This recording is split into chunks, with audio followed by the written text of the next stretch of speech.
La superstición más peligrosa, de Larken Rose. Narración, Paola Mansi. Producción, El Blog del Tuco. Parte 3, B. Los efectos del mito de las fuerzas de la ley. Cometiendo el mal con orgullo. Ya sea un soldado o un burócrata de bajo nivel, el trabajo de todos los agentes de la ley es imponer por la fuerza la voluntad de la clase dominante sobre el público en general.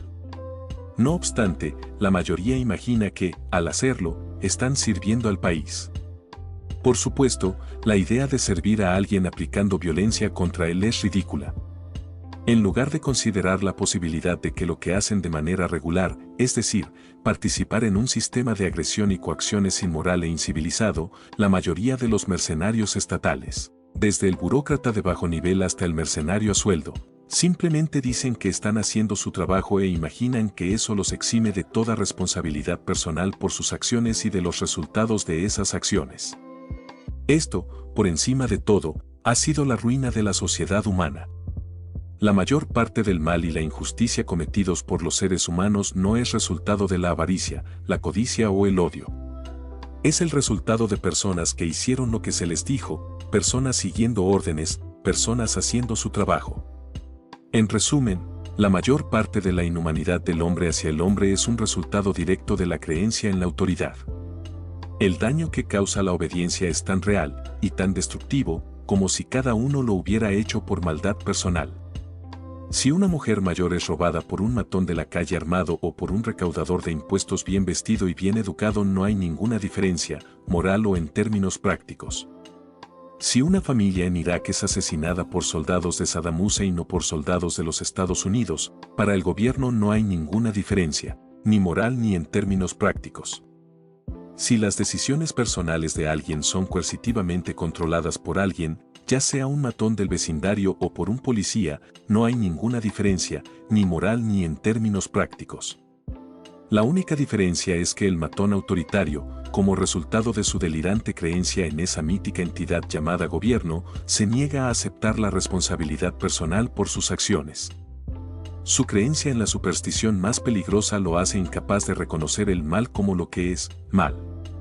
De hecho, se sentirá orgulloso de la leal obediencia a sus amos, ya que pasa día tras día provocando problemas y sufrimiento a personas inocentes, porque se le ha enseñado, durante toda su vida, que cuando el mal se convierte en ley, deja de ser malo y pasa a ser bueno. Lo cierto es que, si algo es pecado, es la obediencia ciega a la autoridad. Actuar como un ejecutor del gobierno equivale al suicidio espiritual, en realidad es peor que el suicidio físico, porque cada ejecutor autoritario no solo deja de tener libre albedrío y capacidad de juzgar, cosas que nos permiten ser humanos, por lo tanto, mata su propia humanidad, sino que también deja de controlar su cuerpo, pues pasa a ser utilizado por los tiranos como una herramienta para la opresión. Ser un ejecutor de la ley es cambiar voluntariamente de persona a robot, un robot que luego se entrega a algunas de las personas más malvadas del mundo, y que será utilizado para dominar y subyugar a la raza humana. Usar el uniforme de un soldado o la insignia de un agente de la ley no es motivo de orgullo, debería ser motivo de gran vergüenza haber abandonado su propia humanidad a favor de convertirse en el peón de los opresores. Parte 3c. Los efectos del mito sobre los sujetos. Orgulloso de que te roben. Uno de los resultados más extraños de la creencia en la autoridad es que causa que las víctimas de la agresión gubernamental se sientan bien al ser victimizadas y hace que se sientan mal si evitan ser victimizadas. Un buen ejemplo es el ciudadano que proclama que está orgulloso de pagar sus impuestos. Incluso si uno cree que parte de lo que paga se utiliza para financiar cosas útiles, carreteras, hospitales, ayudar a los pobres, etc. Estar orgulloso de haber sido amenazado y coaccionado para financiar tales cosas no deja de ser extraño. El orgullo de ser un contribuyente respetuoso de la ley no es resultado de ser útil a los demás, lo cual podría realizarse de manera más eficaz de forma voluntaria. El orgullo proviene de haber obedecido fielmente los mandatos de una autoridad percibida. Por ejemplo, un hombre puede sentirse bien por haber ayudado a alguien que lo necesita, sin embargo, no se enorgullecería de que le robara a un pobre. Probablemente, La única situación en la que alguien se jacta de hacer algo por obligación ocurre en el contexto de alguien que cree estar obligado a obedecer a una autoridad percibida. Habiendo sido entrenados para percibir la obediencia como una virtud, la gente quiere sentirse bien al entregar sus ganancias al gobierno. Y así, con la ayuda de la propaganda política, tienen la infantil sensación de que sus contribuciones en realidad están ayudando a la sociedad en general. Hablan de ello como si el hecho de pagar impuestos significara devolver a la sociedad o invertir en el país. Tal retórica, a pesar de lo habitual, es lógicamente absurda, ya que implica que cada individuo que compone la sociedad y el país, de alguna manera tiene una deuda con el grupo colectivo, aunque en realidad no debe nada. Lo que las personas realmente están haciendo cuando pagan impuestos es dar dinero, no a la sociedad o al país, sino a los políticos que conforman la clase dominante, para gastarlo como quieran. La implicación de esta idea, por extraña que sea, es que la gente puede ser beneficiada por la comunidad, con la ayuda de la gente que es robada individualmente. La idea de que el bien común es mejor gestionado por los políticos gastando el dinero de todos en cosas de forma más adecuada de lo que lo haría cada uno con su dinero, es como poco extraño. Recientemente, la mentira de los impuestos para garantizar el bien común se ha vuelto cada vez más diáfana gracias a Internet, y vemos que los gobiernos han gastado cantidades astronómicas en cosas que solamente sirven a la élite a expensas de la sociedad. Aquí se incluyen perpetuos planes de guerra, esquemas de redistribución directa de miles de millones que benefician directamente a las personas más ricas, eufemísticamente lo llaman rescates, adquisiciones gubernamentales de distintos segmentos de la economía, por ejemplo, la industria de la salud, entre otras cosas. De hecho, no hay nada menos útil para la sociedad en que la gente normal pueda participar económicamente que pagar impuestos.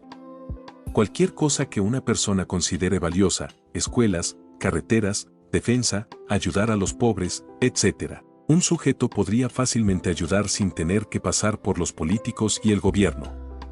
Sin embargo, muchas personas expresan gran orgullo por haber entregado los frutos de su trabajo a sus amos, tras haber pagado sus impuestos.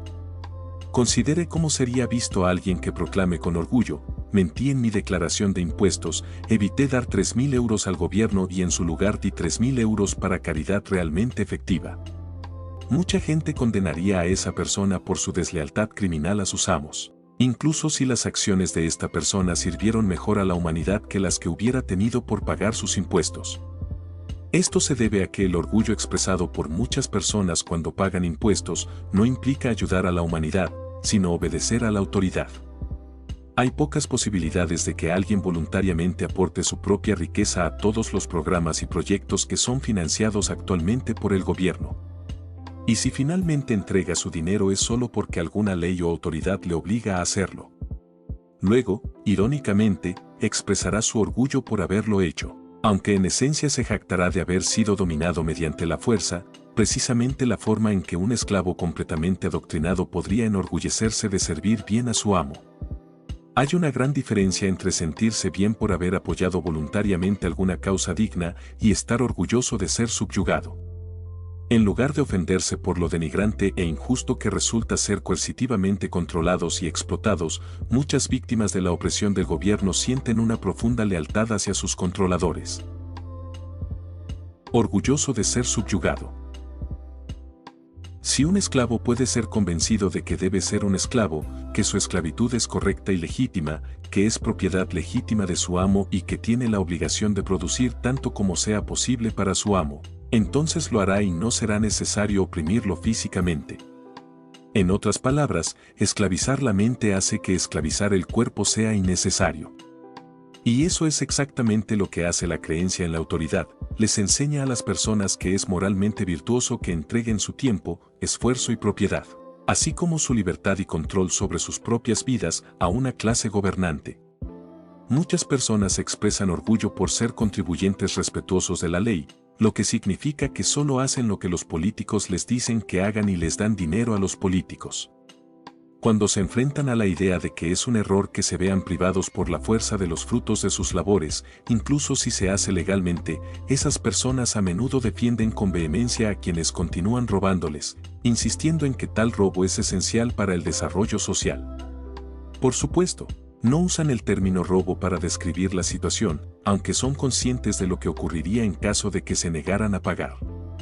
Del mismo modo, cuando una persona pone objeciones a su nivel impositivo o ante otros controles hechos por la fuerza que le están infligiendo desde el gobierno, otros tipos que también están siendo oprimidos a menudo condenarán al que se opone, diciéndole que si no le gusta cómo lo están tratando, que abandone el país. Malignizar a una víctima de coacción por tener el valor de quejarse es una señal segura de que esa persona que acusa, en realidad se enorgullece de su propia esclavitud. Frederick Douglass, un antiguo esclavo, presenció y describió ese fenómeno de forma exacta entre sus compañeros esclavos, muchos de los cuales estaban orgullosos de lo duro que trabajaron para sus amos y de lo fielmente que hicieron lo que les dijeron. Desde su perspectiva, un esclavo fugitivo era un ladrón sin vergüenza, por haberse robado a sí mismo del amo. Douglass describió cuán profundamente adoctrinados fueron muchos esclavos, hasta el punto en que realmente creyeron que su propia esclavitud era justa y justa. He descubierto que, para tener un esclavo satisfecho, es necesario tener un esclavo irreflexivo. Es prioritario oscurecer su visión moral y mental y, en la medida de lo posible, aniquilar el poder de la razón. Debe ser incapaz de detectar las inconsistencias en la esclavitud, se le debe hacer sentir que la esclavitud es correcta, y solo puede ser llevado a ese estado cuando deja de ser un hombre. Aunque la esclavitud ya no se practica abiertamente, la mentalidad de subordinación leal permanece. La mayoría de las personas hoy en día no detectan las incoherencias que hay en permitir que una clase dominante extorsione y controle a la fuerza a los demás, y de hecho sienten que tal extorsión y opresión es correcta, hasta el punto en que muchos sienten verdadera vergüenza si son atrapados manteniendo su dinero y viviendo sus propias vidas. Una cosa es sentir vergüenza por haber sido sorprendido robando, defraudando o cometiendo agresión. Pero es completamente diferente que alguien sienta vergüenza por haber hecho algo que, de no haber sido por los decretos políticos, se hubiera considerado perfectamente permisible. Tal vergüenza no proviene de la inmoralidad del acto mismo, proviene únicamente de la inmoralidad imaginaria que habría, supuestamente, en desobedecer a la autoridad, es decir, violar la ley. Cuando, por ejemplo, el ciudadano promedio es atrapado haciendo trampa en sus impuestos, o no tiene la pegatina de la ITV en su coche, o se le pilla fumando marihuana, o haciendo cualquier otra cosa que no constituya una agresión contra otra persona, pero que, sin embargo, han sido declaradas ilegales por la clase dominante, generalmente hay algún sentimiento de culpa en la propia mente de la persona. De no ser por estar obligados a obedecer, el hecho de ser atrapado y castigado por agentes del gobierno sería considerado igual que ser mordido por un perro, es decir, sería considerado como una consecuencia desagradable que debe evitarse, pero que no tiene ningún juicio moral en absoluto. En cambio, la mayoría de la gente siente, al menos hasta cierto punto, que ser sorprendidos cometiendo un delito sin víctimas indica algún tipo de error moral en sí mismo, porque no hicieron lo que se les dijo. El deseo de tener la aprobación de la autoridad es extremadamente poderoso en casi todos, en un grado que ellos mismos ni siquiera se dan cuenta. El mensaje omnipresente del autoritarismo tiene un impacto psicológico mucho más profundo de lo que la mayoría de la gente imagina, como demostraron los experimentos de Milgram. Casi todos experimentan estrés emocional y una dramática incomodidad cada vez que entran en conflicto con la autoridad y harán todo lo posible, sin importar qué actos malvados deban cometer, con el fin de obtener la aprobación de sus amos. Incluso la terminología que usan las personas ilustra cuán efectivamente han sido entrenados para sentirse moralmente obligados a obedecer a la autoridad. Esto se puede ver en frases tan simples como no tienes permitido hacer eso o incluso no puedes hacer eso, cuando se refiere a algún comportamiento que ha sido declarado ilegal por la clase dominante. Tales frases no expresan simplemente una posible consecuencia adversa, sino que también implican que, debido a que algún acto ha sido prohibido por los amos, cometer ese acto es malo, no permisible, o incluso imposible, no puedes hacer eso. Observar los hechos estadísticos demuestra el poder de la creencia en la autoridad. En los Estados Unidos, alrededor de 100.000 empleados de Hacienda extorsionan a unos 200.000 de víctimas. Los que son robados superan a los ladrones en una proporción de 2000 a 1.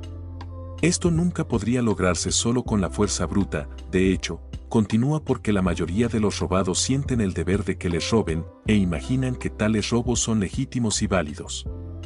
Lo mismo puede decirse de muchas otras leyes, que en general se obedecen incluso a pesar de que los ejecutores siempre son superados en gran número por aquellos a quienes tratan de controlar.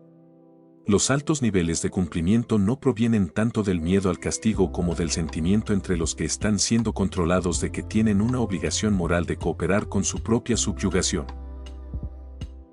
La perfecta financiación del mal. Incluso si un individuo nunca es abusado personalmente por la fuerza de la ley, nunca tiene un encontronazo con la policía o cree que tiene poco impacto directo por parte del gobierno en su vida cotidiana, el mito de la autoridad no deja de tener un impacto dramático, no solo en su propia vida sino también en cómo su propia existencia afecta el mundo que lo rodea. Por ejemplo, los millones de sujetos obedientes que sienten la obligación de entregar una parte de lo que ganan al Estado, de pagar su parte equitativa de impuestos, financian continuamente todo tipo de proyectos y actividades que la mayoría de esas personas no financiarían si dependiera de ellos, es decir, siendo proyectos que casi nadie financiaría, difícilmente existirían. Con la excusa de los impuestos, los que afirman ser el gobierno confiscan una cantidad inmensa de tiempo y esfuerzo de millones de víctimas y la convierten en combustible para la agenda de la clase dominante. Así pues, millones de personas que se oponen a la guerra se ven obligadas a financiarla a través de impuestos, con lo que el producto de su tiempo y esfuerzo acaba por hacer posible algo a lo que se oponen moralmente. Lo mismo pasa con los programas de redistribución de la riqueza controlados por el Estado, por ejemplo, bienestar social, la estafa piramidal conocida como seguridad social, la llamada guerra contra las drogas, y similares. La mayoría de los programas de gobierno no existirían si no fuera porque la población en general tiene la obligación legal de pagar los correspondientes impuestos. Incluso los programas gubernamentales que pretenden tener objetivos nobles, como proteger al pueblo y ayudar a los pobres, se convierten en monstruosidades redundantes, ineficientes y corruptas que nadie apoyaría voluntariamente si no hubiera una ley que los obligara a hacerlo. Además del desperdicio, la corrupción y las acciones destructivas que el gobierno lleva a cabo con la riqueza que confisca, también existe la cuestión, quizás menos obvia, de lo que la gente haría con su dinero, si tuviera opción. Como el gobierno toma la riqueza de los sujetos para servir a sus propios fines, al mismo tiempo priva a los sujetos de la capacidad de promocionar sus propios objetivos. Alguien que rinde 1.000 euros en impuestos a la clase dominante no solo financia una guerra a la que se opone moralmente, sino que también se ve privado de la posibilidad de ahorrar, o de donar esos 1.000 euros a alguna organización benéfica que considere que valga la pena o pagar a alguien dicho importe para hacer un trabajo de jardinería. Vemos pues, que el daño causado por el mito de la autoridad es doble, obliga a las personas a financiar cosas que no creen que sean buenas para ellos o para la sociedad, al tiempo que les impide financiar cosas que podrían considerar valiosas. En otras palabras, la subordinación a la autoridad hace que las personas actúen, quieran o no, de formas directamente opuestas a sus propias prioridades y valores. Incluso las personas que imaginan que sus impuestos son útiles, construyendo carreteras, ayudando a pobres, pagando a la policía, etc., casi con toda seguridad no financiarían la versión gubernamental de esos servicios, si no se sintieran obligados, por decreto legal y amenaza de castigo, a hacerlo. Cualquier organización privada que tuviera la ineficiencia, la corrupción y el historial de abusos que tienen estructuras como, por ejemplo, la seguridad social, los cursos de formación y otros programas propios del gobierno, perdería ipso facto a todos sus donantes. Cualquier empresa privada tan costosa, corrupta e ineficiente como los programas de infraestructura del gobierno perdería a todos sus clientes. Cualquier servicio privado de protección y seguridad, que con tanta frecuencia fuera sorprendido abusando, agrediendo e incluso asesinando a personas desarmadas e inocentes, no tendría clientes. Cualquier empresa privada que afirmara estar proporcionando defensa y que dijera a sus clientes que necesita 1.000 millones de euros cada semana para librar una guerra prolongada en el otro lado del mundo, tendría pocos, o ningún cliente, incluso entre aquellos buenos contribuyentes que actualmente apoyan verbalmente tales operaciones militares. La sensación de tener la obligación de pagar impuestos parece verse poco obstaculizada por el hecho de que el gobierno es un gestor claramente derrochador e ineficiente. Mientras millones de contribuyentes luchan para llegar a fin de mes mientras pagan su parte equitativa de impuestos, los políticos gastan millones en proyectos ridículos, desde estudiar los pedos de las vacas, hasta tender puentes que no van a ninguna parte, abrir aeropuertos sin aviones, pagar a los agricultores para que no crezcan cultivos, y cosas similares, sin hablar de los miles de millones que simplemente se pierden, sin saber nunca a dónde fueron. Sin embargo, mucho de lo que las personas hacen posible a través del pago de impuestos es más que un desperdicio. Es algo bastante destructivo para la sociedad. La guerra contra las drogas es un ejemplo obvio. ¿Cuántas personas donarían dinero voluntariamente a una organización privada que tuviera el objetivo específico de arrancar a millones de personas no violentas de sus amigos y familiares para que las colocasen en jaulas? Incluso los ciudadanos que ahora reconocen la guerra contra las drogas como un completo fracaso continúan, a través de sus impuestos, proporcionando los fondos que les permiten continuar destruyendo literalmente millones de vidas. Incluso los críticos más mordaces que revelan los diversos abusos perpetrados por el Estado policial en constante crecimiento, a menudo se encuentran entre los que hacen que ese abuso sea posible, al proporcionar los fondos para ello. Ya sea que el problema sea la opresión flagrante, la corrupción o la mera ineficiencia burocrática, todos pueden señalar al menos algunas cosas sobre el gobierno que no cumplen con su aprobación. Y, sin embargo, habiendo sido entrenado para obedecer a la autoridad, continuará sintiéndose obligado a proporcionar el financiamiento que permite esas mismas actividades del gobierno, torpes, corruptas y opresivas a las que, por otra parte, critica y se opone. Pocas veces la gente percibe la evidente contradicción que existe al sentirse obligado a financiar cosas que uno piensa que son dañinas e inmorales. Por supuesto, las personas que trabajan para organizaciones no públicas también pueden ser ineficientes o corruptas, pero cuando uno averigua que lo que están haciendo es erróneo, simplemente puede dejar de pagar. Ese es el mecanismo natural de corrección en la interacción humana, pero queda completamente anulado por la creencia en la autoridad. ¿Cuántas personas hay que no estén siendo forzadas actualmente a financiar algún programa o actividad del gobierno al que se opongan moralmente? Muy pocos, si es que hay alguno. Entonces, ¿por qué esas personas siguen financiando cosas que consideran destructivas para la sociedad? Porque la autoridad les dice que lo hagan y porque creen que es bueno obedecer a la autoridad. Como resultado, continúan entregando los frutos de sus labores para alimentar la máquina de la opresión, una máquina que de otro modo no podría, ni debería existir. Los gobiernos no producen riqueza, lo que gastan primero deben robarlo de otros. Cada gobierno, incluidos los regímenes más opresivos de la historia, se ha financiado mediante el pago de impuestos por parte de sujetos leales y productivos. Gracias a la creencia en la autoridad, la riqueza creada por miles de millones de personas seguirá siendo utilizada, no para servir a los valores y prioridades de las personas que trabajaron para producirla, sino para servir a las agendas de aquellos que, por encima de todo, desean dominar a sus semejantes. El Tercer Reich fue posible gracias a millones de contribuyentes alemanes que sentían la obligación de pagar. El Imperio Soviético fue posible gracias a millones de personas que sentían la obligación de dar al Estado lo que demandaba. Todo ejército invasor, cada imperio conquistador, ha sido construido a partir de riquezas que fueron robadas a personas productivas. Los que destruyen siempre han sido financiados por los que crean, los ladrones siempre han sido financiados por los contribuyentes, a través de la creencia en la autoridad. Las agendas del mal siempre han sido financiadas por los esfuerzos de los buenos. Y esto continuará, a menos que se revele y se desmonte la superstición más peligrosa. Cuando los contribuyentes ya no sientan la obligación moral de financiar a parásitos y usurpadores, a destructores y controladores, la tiranía se marchitará y morirá de hambre. Hasta entonces, la gente buena seguirá suministrando los recursos que las malas personas necesitan para llevar a cabo sus proyectos destructivos.